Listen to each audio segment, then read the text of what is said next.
Alhamdulillahirabbil alamin hamdan katsiran tayyiban mubarakan fih wa asyhadu an la ilaha illallah wahdahu la syarikalah wa asyhadu anna Muhammadan abduhu wa rasuluhu sallallahu alaihi wa ala alihi wa ashabihi ajma'in amma ba'du. Kita sampai pada ayat Ar-Rahman Ar-Rahim. Keduanya berasal dari kata yang sama. Dalam bahasa Arab kebanyakan kata-kata itu adalah kata pecahan. Adapun yang istilahnya jamid atau beku bukan pecahan sangat-sangat sedikit, ya, seperti al-qalamu yang bermakna pena misalnya, itu sangat-sangat sedikit. Adapun kebanyakan kata-kata dalam bahasa Arab ini kata-kata pecahan. Kita lihat kata ini ya, dari kata, kalau kata kerjanya rahima, rahima, rahima, ya. Artinya menyayangi. Ini kata kerja lampau, kata kerja yang sekarang yarhamu, tinggal ditambah begini, ya, dia ini kalau dia yar, ininya di sukun, yarhamu, ya. Rahima atau yarhamu ini kata kerjanya bermakna menyayangi. Kalau kata bendanya apa? Rahmah, rahmatun, ya. Rahmatun. Adapun pelakunya yang menyayangi, maka ini ya polanya seperti ini, rahim. Nah, ini bermakna apa? Yang menyayangi atau si penyayang, rahim, rahimun. Jadi misalnya ada dalam hadis ar-rahimuna yarhamuhumur rahman. Nah, ini yang menyayangi, orang-orang yang menyayangi, orang-orang yang menyayangi ya. Ya. Nah, di sini kemudian dalam bahasa Arab jika menyayanginya berlebih-lebihan, dia penyayang tapi penyayangnya berlebih-lebihan, maka polanya berubah, dirubah menjadi panjang pendeknya berubah. Yang pertama ya rahim, panjangnya pada setelah haknya ini ada ya-nya, rahim. Ini dia rahimun. Nah, ini dia penyayang tapi berlebih-lebihan. Tidak seperti ini. Ar-Rahim ini penyayang tapi biasa aja. Kalau dia berlebih-lebihan lagi, lebih berlebih-lebihan lagi, ditambah huruf lagi, yaitu dengan tambahan huruf nun di terakhirnya.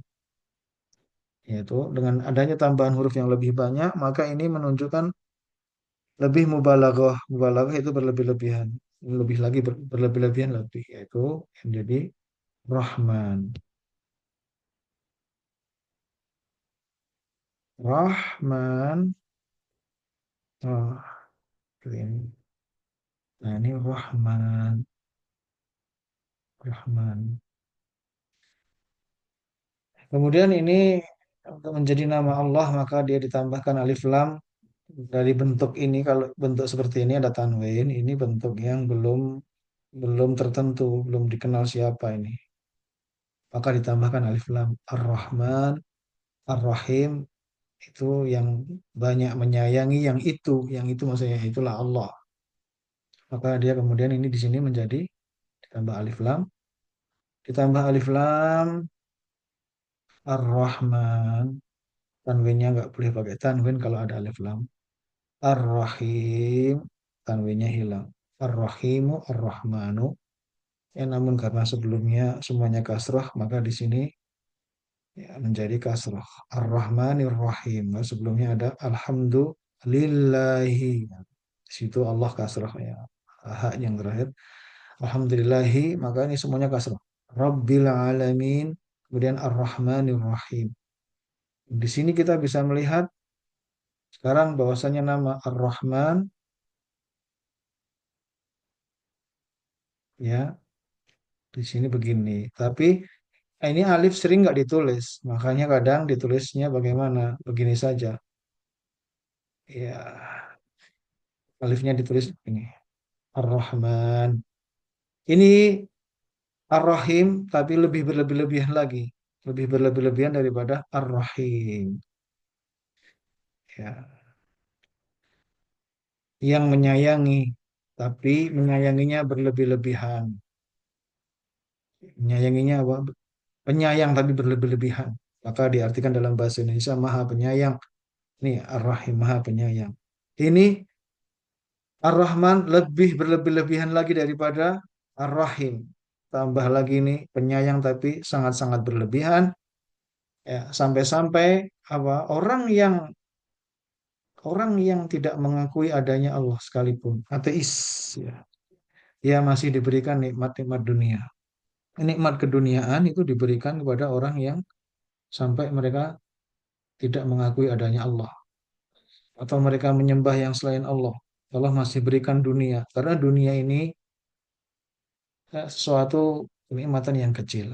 Maka Allah diberikan kesehatan, diberikan istri, anak, keluarga, bahkan diberikan ya harta juga yang banyak. Di antara mereka ada yang sekolah sampai tinggi, sampai doktor, profesor, tapi mereka ateis.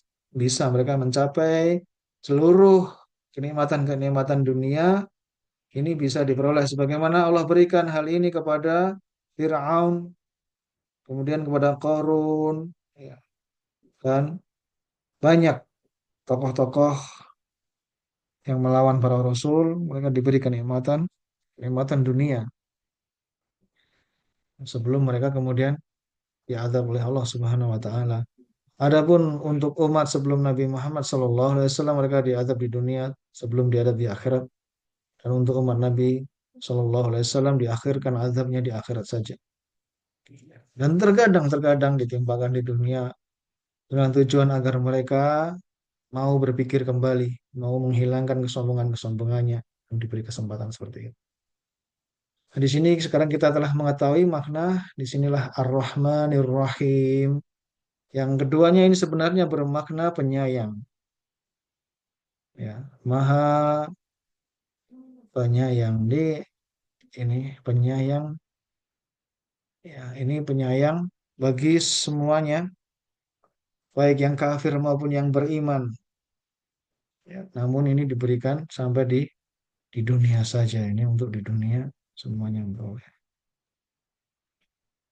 Adapun yang Ar-Rahim ini khusus, ini juga penyayang, tapi ini khusus untuk orang yang beriman, yang diberikan di dunia dan di akhirat. Dalam sebuah hadis sahih dalam riwayat Muslim, Rasulullah SAW mengabarkan bahwasanya Allah memiliki 100 kasih sayang, 100 rahmat, itu 100 kasih sayang. Yang diturunkan di dunia berapa? Satu saja ini untuk dunia dari sejak awal adanya dunia sampai hari kiamat ini cuma satu. Yang 99 itu nanti diberikan kepada orang yang beriman di akhirat. Jadi dengan satu ini kita bisa melihat bagaimana terjadinya ya, Allah memberikan kasih sayang yang satu ini aja di dunia. Ini dibagi semua makhluk dari hewan maupun manusia semuanya, jin semuanya hanya dari sini saja. Nah, ini diberikan kepada orang-orang yang beriman maupun yang tidak beriman. Nah, untuk memudahkan bahasa, maka dalam bahasa Indonesia ini terkadang digunakan makna atau diartikan maha pengasih, lagi maha penyayang, atau maha pemurah, lagi maha penyayang. Yang sesungguhnya dua kata ini sama-sama bermakna penyayang. Yang ini menyayangi tapi berlebih-lebihan, yang ini lebih lagi berlebih-lebihan. Maha penyayang, ini berarti bermakna yang maha yang maha maha maha penyayang dan yang maha penyayang. Dan dalam surat Al-Fatihah ini dikhususkan satu ayat ini berisi Asmaul Husna, nama-nama Allah saja. Dan di sini setiap nama Allah itu terkandung kita bisa mengetahui adanya sifat di situ ya. Setiap nama Allah Di situ ada sifat yang bisa kita ketahui. Ya, jadi misalnya di sini sifatnya Ar-Rahman Ar-Rahim di situ berarti di situ Allah memiliki sifat penyayang. Dari namanya kita bisa mengetahui sifatnya. Berarti sampai di sini kita telah mengetahui ada berapa nama Allah. Berarti sudah empat ya. Kemarin yang pertama kita belajar Allah itu sendiri. Kemudian Rabbul Alamin atau Ar-Rabb. Ya, Rabbul Alamin. Ya, ini juga bisa ditulis gini aja juga bisa ini sebenarnya. Jadi A-nya nanti begini. Kemudian di sini ada nama lagi Ar-Rahman, Ar-Rahim. Sudah ada empat. Asmaul Husna di sini ada empat. Ya. Dan ini menunjukkan keempatnya ini merupakan termasuk nama-nama Allah yang paling agung. Yang kemarin sudah kami sampaikan, Ismul A'zam. Ya. Ada yang berpendapat Allah juga, ini juga One Rob ini. Makanya para nabi dalam Al-Quran, ketika berdoa mereka selalu memanggil Robbi, Robbi, Robbi, Robbi. Memanggil dengan. Dan ini sebab dikabulkannya doa, yaitu mengulang panggilan kepada Allah dan yang dipanggil ini Ismul Azam seperti Rob ini diulang-ulang ini yang antara sebab dikabulkannya doa.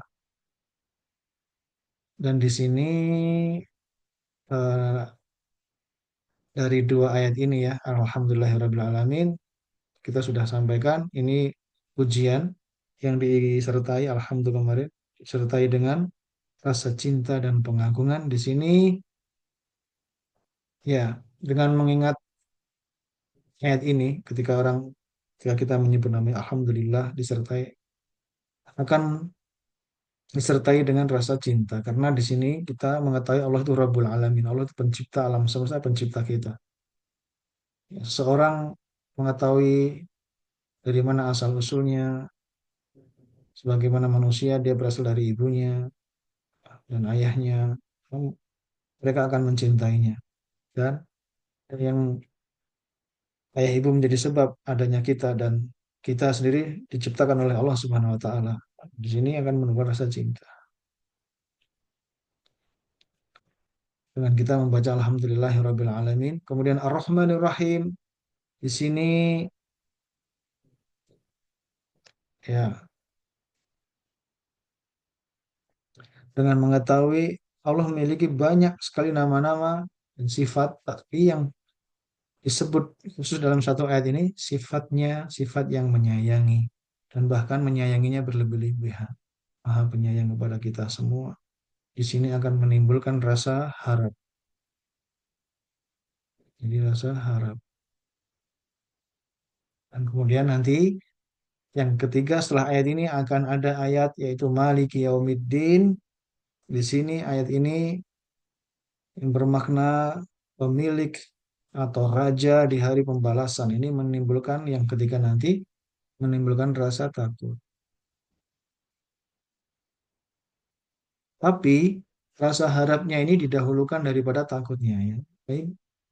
Ar-Rahman Ar-Rahim lebih didahulukan dulu disebut lebih dahulu daripada Maliki Yaumiddin. Di sini sebagaimana hadis qudsi, itu sahih hadis qudsi. Rasanya Allah Subhanahu wa taala mengatakan, kasih sayangku mendahului marahku. Rahmati sabakot rahmati ghadabi. Kasih sayangku mendahului kemarahanku. Maka di sini seorang yang membaca ayat sampai dengan Maliki Yaumiddin, insya Allah pada pertemuan yang akan datang kita bahas Maliki Yaumiddin. Ya, akan ada tiga unsur ini ketika seorang beribadah. Ya, hendaknya memiliki tiga unsur ini. Unsur yang pertama cinta, ibadah dibangun di atas cinta. Kemudian rasa harap, kemudian juga rasa takut. Ini tiga unsur ini yang secara bersama-sama ada dalam ibadah.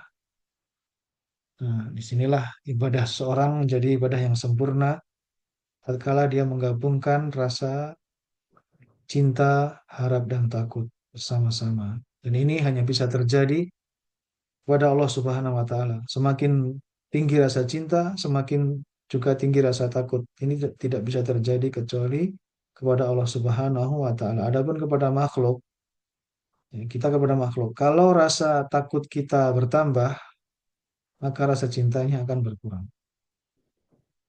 Adapun kepada Allah ini rasa cinta, takut dan harap ini bisa semuanya bertambah. Dan jika kita bisa menghayati ayat-ayat terutama dalam surat Al-Fatihah ini akan membuat menyempurnakan ibadah kita, ibadah yang dibangun di atas cinta, kemudian rasa harap, penuh harap, dan penuh rasa takut secara bersamaan. Wallahu ta'ala alam, sallallahu alaihi wasallam wa ala alihi wa ashabihi wasallam.